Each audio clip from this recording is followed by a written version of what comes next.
இவ்வளோ நாள் இது பண்ணாதவங்க இப்போ சடனாக வந்து ஒரு லேடி, உங்களுக்கே அது தெரியும், நான் யாருன்னு சொல்கிறது உங்களுக்கே தெரியும், அவங்க சடனாக வந்து ஏதோ தப்பாக ஏதோ சொல்கிறாங்க. பட் இல்லை, எனக்கு ரொம்ப அப்செட் ஆகி போச்சு. நான் நல்ல காரியம் செய்யும்போது நம்மளை ஹர்ட் ஆகினது தெட்டடகண்ணா. இல்லைண்ணா நீங்கள் பண்ணுங்க, நான் வாயடிச்சு நிற்கிறேன். ஆனால் மாமாக்காக தான் நான் அதை சொல்லாமல் இருக்கேன். அது சொன்னால் அது நல்லா இருக்காது, ஒருத்தவங்களோட லைஃப் வந்து இது பண்ண வேண்டாம்னு நினைக்கிறேன், அவ்வளோதான். நீ தேவர ஜாதி தானே, உன்னை கண்ட்ரோல் பண்ண முடியுமா என்னால? வேற அர்த்தம் தானே, ஒரு அர்த்தம். வேற ஒன்றும் ദൈവത്തോട് നന്ദി പറയുന്നു അല്ലേ. അതെ, ഓപ്പറേഷൻ കഴിഞ്ഞിട്ട് ഇപ്പോൾ 2 പിറന്നനാളായി. ഇനിയും കുറേ പിറന്നനാൾ ഉണ്ടാവും തോന്നുന്നു. ഉണ്ടാവട്ടെ അല്ലേ. ചേച്ചി എങ്ങനെ ഉണ്ടായിരുന്നു பர்த்டே? ரொம்ப சந்தோஷமாக இருக்கும். இதே மாதிரி எப்போவும் மாமா ஹாப்பியாக இருக்கணும். 100 வயசு வரைக்கும் ரொம்ப சந்தோஷமாக, ஹெல்த் நல்லா இருக்கணும் அப்படின்னு ப்ரே பண்ணிக்கிறேன். ബാലചേട്ടൻ എപ്പോഴും പറയും ബാലചേട്ടൻ്റെ എല്ലാത്തിൻ്റെയും ഐശ്വര്യം ചേച്ചിയാന്ന് പറയുന്നുണ്ട്. അതെന്തുകൊണ്ടായിരിക്കാം കോകിലേനോട് ഇത്ര സ്നേഹം ഉണ്ടാവാനുള്ളൊരു? இல்லைடா கண்ணா, நான் முன்பே ஒரு இன்டர்வியூவில் പറഞ്ഞു, 3 വയസ്സിலேருந்து நான் கையில் எடுத்ததா. പിന്നെ ഒരു പ്രയാസം ഉണ്ടായിരുന്നു, ആ പ്രായം വ്യത്യാസമില്ലേ. ബട്ട് അവളുടെ മനസ്സിൽ അവൾ ഫിക്സ് ചെയ്തു ഞാനാണ് ഭർത്താവിന്. അത് തിരിച്ചറിഞ്ഞപ്പോൾ ഞാൻ എൻ്റെ അമ്മയടുത്ത് ചോദിച്ചപ്പോൾ പറഞ്ഞു, അമ്മ എനിക്കൊരു ലൈഫോടെ ലെസൺ, അത് എല്ലാവരും കേൾക്കണം. നമ്മൾ കാണുന്നു ചില കാര്യങ്ങൾ പെട്ടെന്ന് കാണുന്നു, പെട്ടെന്ന് പ്രണയിക്കുന്നു, അങ്ങനെയില്ല. സ്നേഹം എന്ന് പറയുന്നത് തന്നെ വരും, ചിത്രശലഭം പോലെ. 3 മാസം സമയമെടുത്തു. ഞാൻ ഹോസ്പിറ്റലായിരുന്നു, എന്നെ നോക്കി 3 മാസം പൊന്നുപോലെ നോക്കി. ഇവളൊരു ഡോക്ടറൊന്നും ഇല്ല കേട്ടോ, സാധാരണ ഒരു വ്യക്തിയാണ്. അവൾക്കറിയുന്നത് ഇത് മഞ്ഞകുളി, ഈ നീലകുളി, ഇത് ഇപ്പം കൊടുക്കണം, ഇത് അപ്പം കൊടുക്കണം, കൃത്യമായിട്ട് തന്നിരിക്കും. ഹെൽത്ത് നന്നായി. പിന്നെ ഹെൽത്ത് എങ്ങനെ ഇമ്പ്രൂവ് ചെയ്യണം എന്നുള്ളതെല്ലാം യൂട്യൂബിൽ பார்த்து സ്വന്തം കുക്ക് ചെയ്ത് എല്ലാം ചെയ്തു. അവൾക്ക് ഒരു വലിയ ഒരു കഫേ ഉണ്ടായിരുന്നു, ഷി വാസ് എ ഓണർ. അത് അപ്പടിയേ വിട്ടിട്ട് വന്നിട്ടാ. அந்த ஒரு സന്മനസ്സെന്ന് പറയുന്നത് ആർക്കും ഉണ്ടാവില്ല. അതാണ് அந்த ഇൻ്റർവ്യൂവിൽ പറഞ്ഞത്, இந்த ജനറേഷനിൽ ആർക്കും ഉണ്ടാവില്ല. ഞാൻ ഭാഗ്യമാണ് പിറന്നു പറയാനാ. കോകില, ഈ ബാലചേട്ടനെ സംബന്ധിച്ച് ബാലചേട്ടൻ ഒരുപാട് സർവൈവൽ നേരിട്ട കാര്യമാണ്. ആരോഗ്യപരമായിട്ടും അതല്ലാതെ സൊസൈറ്റി ആയിട്ടും ബാലചേട്ടനെ ഒരുപാട് പരിഹസിച്ചിട്ടും അതുപോലെ തന്നെ ആരോഗ്യപരമായിട്ട് ഒരുപാട് ബുദ്ധിമുട്ടുകൾ നേരിട്ടിട്ടുണ്ട്. ആ ടൈമിലൊക്കെ കോകിലയുടെ മനസ്സിൽ വന്നു പോയ കാര്യങ്ങൾ എന്തൊക്കെയായിരുന്നു? അന്ന് സ്നേഹിച്ചുകൊണ്ടിരിക്കുകയായിരുന്നല്ലോ ബാലചേട്ടൻ. அந்த மலையாளம் எனக்கே പിന്നെയാണ് അവർക്ക് മനസ്സിലാവുന്നത്. കാര്യം പറ. അല്ല, ബാലചേട്ടൻ്റെ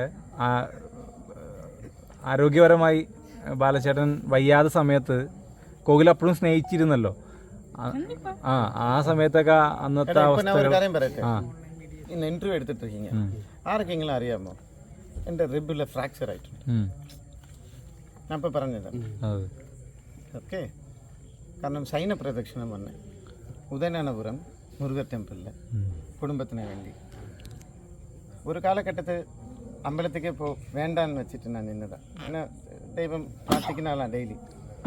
പക്ഷേ ഒരു കുടുംബം വന്നപ്പോൾ 16 വർഷം കഴിഞ്ഞ് വന്നപ്പോൾ ഞാനത് ചെയ്തു. அந்த உதயநாதபுரம் முருகர் டெம்பிளில் ரெக்கார்டுறா, എല്ലാവരും 1 മണിക്കൂർ എടുക്കുമാ ഈ സൈന പ്രദർശനം ചെയ്യുമ്പോൾ. ഞങ്ങൾ നടന്നു പോയി കേട്ടോ, ഭയങ്കര നടന്നു പോകുമ്പോൾ ഒരാൾ താഴെ കിടക്കുക. അത് சொல்லு, என்னாச்சு? கோயில் போகும்போது ஒருத்தர் ஆல்ரெடி அந்த இது பண்ணிட்டு இருக்கும்போது பார்க்கும்போது அவர் அதுதான் பண்ணாருன்னு தெரியாது நமக்கு. மயங்கி ஒரு மாதிரி வாமிட். அந்த மாமா கிட்ட ஹாஸ்பிட்டல்ல போகணுமா? நான் கூட்டு போட்டுமா ஹாஸ்பிட்டலுக்கு? வேண்டாம். அப்புறம் மாமா ஸ்டார்ட் பண்ணி என்ன ஆச்சு அப்படின்னு கேட்டேன். சைன பிரதர்ஷனம் அதுதான் நான் பண்ண போகிறேன். എന്നിട്ട് പോയിട്ട് 20 മിനിറ്റ്സിൽ മുടിച്ചേ. ബട്ട് സം വേ എന്താണെന്ന് അറിയില്ല, റിബ് ബോൺ ക്രാക്കായി. ബട്ട് എന്തായാലും ദൈവം നമുക്ക് കൂടെ ഉണ്ടിടാ, ദൈവം നമുക്ക് കൂടെ ഉണ്ട്. കാരണം എന്തെങ്കിലും കോകിലൊക്കെ വന്നത് ശരിക്കും പറഞ്ഞൊരു പുതുജീവിതം എന്ന് വെച്ചാൽ ബാലന്റെ ജീവിതത്തിൽ ഇനിയൊരു പുതുജീവിതമാണ് കോകിലക്ക എന്ന് ബാലചേട്ടന് തോന്നുന്നുണ്ടോ? ഇത് is the turning point of your life? It's extraordinary English. Turning point இல்லைப்பா, இதுதான் லைஃப். இதுதான் லைஃப். இப்போ നിങ്ങൾ ഇത്ര മീഡിയ இருக்கீங்க, നിങ്ങൾ വന്ന് ശ്രദ്ധിച്ചിട്ടുണ്ടാവുന്നു. ഇവിടെ സന്തോഷം മാത്രമേ ഉള്ളൂ. പക്ഷേ இந்த സന്തോഷത്തെ കൂടെ ഡിസ്റ്റർബ് பண்ணுறது ആളുകളുണ്ട്. എനിക്ക് അതുதான் ഇഷ്ടപ്പെടുന്നില്ല. ഞാൻ എൻ്റെ റൂട്ടിൽ ഞാൻ പോയിക്കോട്ടെ, ഞാൻ ആരെയും ഡിസ്റ്റർബ് ചെയ്യാനില്ല. പോട്ടെ. அந்த ஃபோன் ஒன்று சைலண்டில் போட்டா தம்பி. இப்போது 2 ദിവസം മുമ്പ് അംഗനവാടി സ്കൂൾ ഇത് ഗവൺമെൻറ് ചെയ്യേണ്ടതാ അല്ലേ? ഗവൺമെൻറ് കുറ്റം പറഞ്ഞില്ല, സന്തോഷമായിട്ട് ഞങ്ങൾ ചെയ്തു കൊടുത്തു അല്ലേ? അടുത്ത് കോക്കിലാൻ്റെ അടുത്ത് ഒരു കാര്യം പറഞ്ഞിട്ടുണ്ട്. എന്താ ചെയ്യണം? ஒரு கிளினிக். உறக்க போற நல்ல காரியம், உறக்க போற இல்லை ஹாஸ்பிட்டல் வந்து இந்த ஊரில் ஹாஸ்பிட்டல் இது பண்ணலாம் அப்படின்னு சொல்லிட்டு பிளான் பண்ணிட்டு இருக்கோம். ബാലച്ചേട്ടാ, അത് ഐഡിയ കൊടുത്തത് ഇതാ. അംഗനവാടി ബാലച്ചേട്ടൻ്റെ പേരിലാണെങ്കിൽ ഇത്തവണ കോകിലൊക്കെയാണ് ഹോസ്പിറ്റൽ പണിയുന്നതെന്ന് ഇങ്ങനെ നമ്മളിങ്ങനെ കേട്ടു, അതുള്ളതാണോ? ஆமாண்டா, அவங்க பண்ணுறாங்க. இப்போ நானும் அவளும் வேற இல்லைல்லோ, எல்லாரும் ஒன்றல்ல. இதே போல் மீடியாவும் நடனும் வேற இல்லைல்லோ, നമ്മളെല്ലാം ഒന്നല്ലേ. നല്ലത് ചെയ്യാം. ബാലച്ചേട്ടാ, അതേപോലെ ഇപ്പോൾ ഈ അംഗൻവാടി പണിഞ്ഞതിൻ്റെ അന്ന് ഒരുപാട് ആളുകളാണ് ബാലച്ചേട്ടനെ സപ്പോർട്ട് ചെയ്തിട്ട് നമ്മുടെ വീഡിയോയ്ക്കകത്താണെങ്കിലും കമൻറ്റിലൊക്കെ വന്ന് പറഞ്ഞത്. പക്ഷെ അന്ന് വൈകിട്ട് തന്നെ ഇത്ര ആളുകൾ നല്ലത് പറഞ്ഞുകൊണ്ടിരിക്കുന്ന ആ ഒരു സമയത്ത് തന്നെ ഒരു കോൺട്രവേഴ്സി വന്നിരുന്നു. അപ്പോൾ ബാലച്ചേട്ടനെ അത് ഒരുപാട് വിഷമത്തിലാക്കിയെന്ന് അറിഞ്ഞു. അപ്പം അതിനെപ്പറ്റി ഒന്ന് പറയുമ്പോൾ എങ്ങനെ ഉണ്ടായിരുന്നു? ചോദ്യം ഉനക്ക് கான்ட்ரவர்சி பண்ணாங்க இல்லையா? உனக்கு என்ன மனசு தோணுது? அதுதான் நாங்கள் வந்து சந்தோஷமா இருக்கோம்.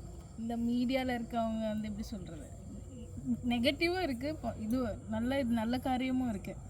அதே மாதிரி இவ்வளோ நாள் இது பண்ணாதவங்க இப்போ சடனாக வந்து ஒரு லேடி, உங்களுக்கே அது தெரியும், நான் யாருன்னு சொல்கிறது உங்களுக்கே தெரியும்.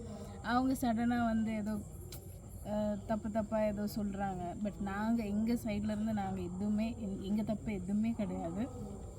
எப்படி சொல்கிறது, சொல்லு, தைரியமாக சொல்லு. நாங்கள் കോകിലൊക്കെ ഇപ്പം ഇതിനോടൊന്നും പ്രതികരിക്കാതിരിക്കുകയാണ്. ഇത് ബാലച്ചേട്ടൻ പറഞ്ഞതുകൊണ്ടാണോ പ്രതികരിക്കാത്തത്, അതോ അല്ലെങ്കിൽ സ്വയം ഇങ്ങനെ പ്രതികരിക്കാതിരിക്കുകയാണോ? இல்லைப்பா, இப்போவும் சொல்கிறேன். Action is different, reaction is different. நான் எல்லா காரியங்களும் ரியாக்ட் தான் பண்ணியிருக்கேன். முன்கை நான் செய்தது அல்ல. நீங்கள் எடுத்து பாருங்கள், ஹிஸ்ட்ரி எடுத்து பாருங்கள். என்னை வேதனைப்பிச்சு வரும்போது ஒரு கட்டத்தில் நான் ரியாக்ட் பண்ணேன். அந்த ரியாக்ஷன் ചിലപ്പോൾ அதோட ഡിഗ്രി എപ്പടിன்னு എനിക്ക് അറിയില്ല. അംഗനവാടി സ്കൂൾ ഓപ്പൺ ചെയ്തു, നാട്ടുകാരെല്ലാവർക്കും സന്തോഷം. அந்த ஸ்கூல் மூடி எத்தனை நாளாയിരുന്നു? எத்தனை நாள் அடைச்சிருந்தோம்? എന്തിനാണ് நான் ചെയ്തത്? ஃபிஷ் மார்க்கெட் இங்கே இருக்குது. அந்த ஃபிஷ் மார்க்கெட்டில் இந்த குச்சிகள் இருந்து வேண்டாம், ஐயோ குட்டிகள் படிக்கணும். வேறு 2 குட்டிகளை பார்த்தேன், ஒன்று 96 மார்க்கு, ஒன்று 99 மார்க்கு. இங்கே இருக்குடா டேலண்ட்டுன்னு, இங்கே இருக்குது டேலண்ட்டு. நான் பண்ணேன், ஆத்மார்த்தமாயிட்டு பண்ணேன். நான் என்ன பாவம் உங்களுக்கு பண்ணுறேன்? நல்லது தானே பண்ணுறேன். இப்போ கோகிலா ஒரு கிளினிக் கட்டி கொடுக்க வரேன்றேன். இப்போ கோகிலா கிளினிக் கட்டி கொடுக்குறம்போது அன்றைக்கும் கான்ட்ரவர்சி வருமா? இதுதான் நியாயமா இந்த பூமியில்? என்ன கமெண்ட்ஸில் யார் கமெண்ட்ஸ் போட்டாங்க, யாரை பற்றி அவர் சொன்ன ஒரு லேடின்னு நான் பேர் கூட எடுத்து வரேன். இல்லை, நிற்கேண்ட സ്ഥലത്ത് நிற்கணும். நிற்கேண்டவர் நாங்கள் அமைதியாக எங்களுடைய நல்ல காரியங்கள் பார்த்துட்டு நாங்கள் சந்தோஷமாக போயிட்டுருக்கோம். எங்கள் இதில் வந்து டிஸ்டர்ப் பண்ணாமல் அவங்க வழி பார்த்துட்டு போனால் நல்லாயிருக்கும். அவ்வளோதான் நான் சொல்கிறேன். அது தேவையில்லாமல் தப்பாக மாமா பற்றி சொன்னால் அது எனக்கு அது பார்க்க முடியாது. எனக்கு அது சொல்கிறேன். நான் இப்போவும் சில உண்மைகளை சொல்லலை, அதுதான் நான் இப்போவும் சொல்கிறேன். அந்த ஒரு விஷயம் இருக்குது, அதை நான் உங்ககிட்ட சொல்லணும்னு இருக்கேன். ஆனால் மாமாக்காக தான் நான் அதை சொல்லாமல் இருக்கேன். அது சொன்னால் அது நல்லா இருக்காது, ஒருத்தவங்களோட லைஃப் வந்து இது பண்ண வேணாம்னு நினைக்கிறேன். அவ்வளோதான். எப்படி இருக்கணுமோ அப்படி இருந்தால் கரெக்டாக அவங்க வழியில் இருந்தாங்கன்னா அது போதும். எங்களை டிஸ்டர்ப் பண்ணாமல் இருந்தால் சரி. நெக்ஸ்ட் டைம் எதனா டிஸ்டர்ப் பண்ணுற மாதிரி இருந்தால் அது என்னென்னு நான் கண்டிப்பாக சொல்லிவிடுவேன் மாமா. நான் உங்ககிட்ட கூட நான் பெர்மிஷன் கேட்க மாட்டேன். അടുത്ത മാസത്തേക്ക് நீ தேவர ஜாதி தானே, உன்னை கண்ட்ரோல் பண்ண முடியுமா என்னால்? வேற எத்தனை தானே ஓவராச்சோ? வேற ஒன்றும் இல்லை. இல்லை, அது கொஞ்சம் ஓவராக போகுது. നിൽക്കേണ്ടവർ നിൽക്കേണ്ട സ്ഥലത്ത് നിൽക്കണം. ഇതിപ്പം ബാലചേട്ടനെ ദ്രോഹിക്കുന്നവരെ പറ്റി ഉള്ള സത്യങ്ങളൊക്കെ ബാലചേട്ടൻ തുറന്നു പറഞ്ഞാൽ പിന്നെ അവരുടെ കാര്യം കുറച്ച് പ്രശ്നത്തിലായിരിക്കും. പക്ഷേ ഈ പറയുന്നവർ അത് മനസ്സിലാക്കുന്നില്ല. இல்லை நான் ஒன்றே ஒன்று சொல்கிறேன். இந்த போதையப்படுத்தி கொடுத்தது இந்த 24 வயசு வரைக்கும் இந்த குஞ்சு குட்டி என்கிட்ட சொன்னான், மாமா 99 பேருக்கு ஹெல்ப் பண்ணுறீங்க, ஒரு ஆளுக்கு சிக்ஷை கொடுக்குறீங்க, அப்போ 99 பேருக்கு செய்யணும் கர்மா போயிடும் இல்லை மாமான்னா. கரெக்ட் இல்லை? இன்னும் பிறந்த நாள் இப்போ பாரு, கேன்சர் இங்கே வைக்கம் வந்தேன், கிட்டத்தட்ட எவ்வளோ டி செலவு பண்ணியிருப்பேன் மக்களுக்காக இந்த மாதத்துல? 6 ஆமாம் 6 லட்சம் ரூபா கொடுத்துருக்கேன் மக்களுக்கு. நான் அவனுக்கு கேட்குறேன், கொடுக்கறதுல என்ன கணக்கு இருக்குது? ஏன் நீங்களும் கணக்கு வைக்கிறீங்க? ஏன் அபிப்பிராயம் சொல்கிறீங்க? அபிப்பிராயம் சொல்கிற எல்லாரும் கணக்கு வச்சுட்டு செய்யே. நீங்கள் எல்லோரும் நல்லவனா? நீங்கள் எல்லோரும் நல்லவனா இருக்கு. நான் சீத்தனை, நான் கெட்டவனா? சரி, நான் கெட்டவனா இருந்துட்டு போகிறேன், நான் ராவணன். അങ്ങനെ വെച്ചോ കുഴപ്പമില്ല, അങ്ങനെ വെച്ചോ, എന്നെ രാവണൻ, അങ്ങനെ രാവണന് വെച്ചോ. പക്ഷെ എന്നാലും എന്നെ കൊണ്ട് இந்த ഭൂമിക്ക് നന്മയല്ലേ ഉണ്ടാവുന്നത്? എന്നെ കൊണ്ട് இந்த ഭൂമിക്ക് നന്മയല്ലേ ഞാൻ ചെയ്യുന്നത്? ഇതിൽ എന്ത് കണക്ക് എനിക്ക് മനസ്സിലാവുന്നില്ല. நீங்கள் ஏதாவது மிஸ்டேக் பண்ணால் மட்டும்தான் அது மாமா ரியாக்ட் பண்ணும்போது உங்களுக்கு அது தப்பாக தெரியுது. மற்றபடி மாமா ஒரு ஸ்கூல் ஸ்டார்ட் பண்ணுறோம், ஒரு ஸ்கூல் தொடங்குகிறோம் குஞ்சு குட்டிகளுக்கு. அன்னைக்கு ஈவினிங்கே கான்ட்ரவர்சியா? அப்போ நான் சொல்லட்டுமா, ஃபோட்டோ எடுக்கட்டுமா? ஜீவிதம் நஷ்டப்பட்டு போகும். இப்படி பார்த்தா நெகட்டிவ் கமெண்ட்ஸ் எங்களுக்கும் தான் நிறைய வருது. அப்போ அதெல்லாம் அப்போ நாங்கள் இல்லை, அந்த மாதிரி கமெண்ட்டே இல்லையே, ஆரும் പറഞ്ഞിട്ടില്ല. ஆரும் ஒன்றும் പറഞ്ഞിട്ടില്ല. சும்மா அவர் தானே தமிழில் சொல்லுவாங்க, என் அப்பன் குதிரைக்குள்ள இல்லைன்ட்டு அவங்களே சொல்கிறாங்க. சத்தியங்கிற அவங்களே திறந்து പറയുறாங்க. മനസ്സിലായില്ലേ? അവരേ സത്യം. அவங்க வாய் எல்லாரும் அவரவரோட ജീവിതം ജീവിക്കട്ടെ, നന്നായിട്ട് ജീവിക്കട്ടെ, എല്ലാവിധ അനുഗ്രഹവും ഞാൻ കൊടുക്കട്ടെ. ആരെടുത്തും എന്നെ ഒന്നും തിരിച്ച് മേടിക്കാൻ എനിക്ക് ഒന്നുമില്ല, എല്ലാം എടുത്തിട്ട് പോട്ടെ, നന്നായിരിക്കട്ടെ, പോട്ടെ. കോകിലൊക്കെ അതേപോലെ ഇനിയും ആ ലേഡി വീണ്ടും ഇതേപോലെ കോൺട്രവേഴ്സി ആയിട്ട് വരുവാണെങ്കിൽ கோகிலாக்கா ഈ സത്യങ്ങളൊക്കെ തുറന്നു പറയുമോ? கண்டிப்பாக சொல்லுவேன், கண்டிப்பாக சொல்லுவேன். இது மாமாக்காக நான் இந்த வாட்டி சொல்லாமல் இருக்கேன். நெக்ஸ்ட் டைம் எதனா நான் பார்த்தேன்னா, ஏதாவது வந்ததுன்னா கண்டிப்பாக நான் சொல்லுவேன். ஓகே, அது പിന്നെ അവരുടെ ജീവിതത്തിന് ബുദ്ധിമുട്ടായി. ക്ലൂ കൊടുത്തിട്ടുണ്ട്, போதும்ல? ഇല്ല, ക്ലൂ இதோட நின்றுவாங்கல்ல, അപ്പം போதுமா? இல்லை, எனக்கு ரொம்ப அப்செட் ஆகி போச்சு. நான் நல்ல காரியம் செய்யும்போது நம்மளை ஹர்ட் ஆகினது தெட்டடகண்ணா. இல்லைண்ணா நீங்கள் பண்ணுங்க, நான் வாயடிச்சு நிற்கிறேன். என் பிறந்த நாள் அன்னைக்கு கோகிலா வந்து പറയുന്നു, மாமா இங்கே ஒரு கிளினிக் ஸ்டார்ட் பண்ணு மாமா. எந்த பொண்ணு? நான் மரியாதைக்கு ஒரு மாலை கூட மேடிச்சு கொடுத்துட்டேன். நீங்கள் 6 லட்சம் ரூபா செலவு பண்ணியிருக்கேன். எந்த பொண்ணுக்கு இந்த சன்மனசு வரும்? உன் பாரியாக வருமா? நாட்டுக்காருக்கு ஒரு 10,000 ரூபா எடுத்து கொடுத்தா சீத்த பறவை இல்லையோ? எந்த ஒய்ஃபு வர என்ன எடுத்து கொடுக்கணும். ஏன்னா சிறுப்பத்தில் 3 வயசுலேருந்தே நான் செய்ததை அவர் கண்டிருக்க.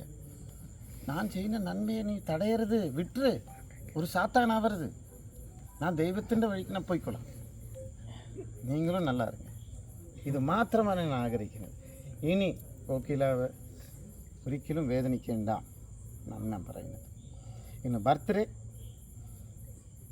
ഇവിടെ എല്ലാവരും വന്നവർക്ക് എല്ലാവർക്കും വളരെ സന്തോഷമുണ്ട്. ഇനിയും സ്പോർട്സ് കാര്യങ്ങൾ ഉണ്ട്, സ്പോർട്സിലുള്ള കുട്ടികളെ സ്പോൺസർ ചെയ്യാൻ പോവുക. കേരളത്തിലേ അറിയാം, ഈ ഫുട്ബോൾ എന്ന് പറയുന്നത് നമ്മുടെ ഗെയിമാണ് അല്ലേ? ഫുട്ബോൾ എന്ന് പറയുന്നത് നമ്മുടെ ഗെയിമാണ്. ഞാൻ ഇറക്കറണ്ട പിള്ളേരെ, ഞാൻ സ്പോൺസർ പண்றேன்டா വേൾഡ് വൈഡിൽ വരും. എനിക്ക് കളിക്കാൻ പറ്റില്ല കേട്ടോ. ഓക്കെ, ബർത്ത്ഡേ ഗിഫ്റ്റ് ആയിട്ട് ബാലചേട്ടൻ ഒരു ഉമ്മ കൊടുക്കാമോ? ബർത്ത്ഡേ ഗിഫ്റ്റ് ആയിട്ട് ഒരു ചെവിക്ക് ഒരു അടി കൊടുക്കും. ரொம்ப സന്തോഷം എല്ലാം എവരിബഡി എൻജോയ്.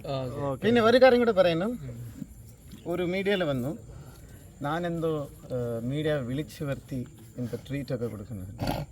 நீங்கள்லாம் என் சொந்தம், எனக்கு தோணியால் நான் விழிக்கும். நான் ராஜான்னா இவ ராணி. நீங்கள் எல்லாவரையும் மனுஷனை காண்பது எங்கன்னு அறியும். நீ எனக்கு தெய்வம், ஒருத்தனும் எனக்கு தெய்வம். மனுஷனை தெய்வமாக பார்க்கணும். எனக்கு தோணியால் விழிக்கும், எங்களுக்கு பக்ஷணம் கொடுக்கும், നിങ്ങളെ സ്നേഹിക്കും, കട്ടിപ്പിടിക്കും, ഉമ്മ കൊടുക്കും. ആറ് വേണമെങ്കിലും എന്തെങ്കിലും പറയട്ടെ. ഓക്കെ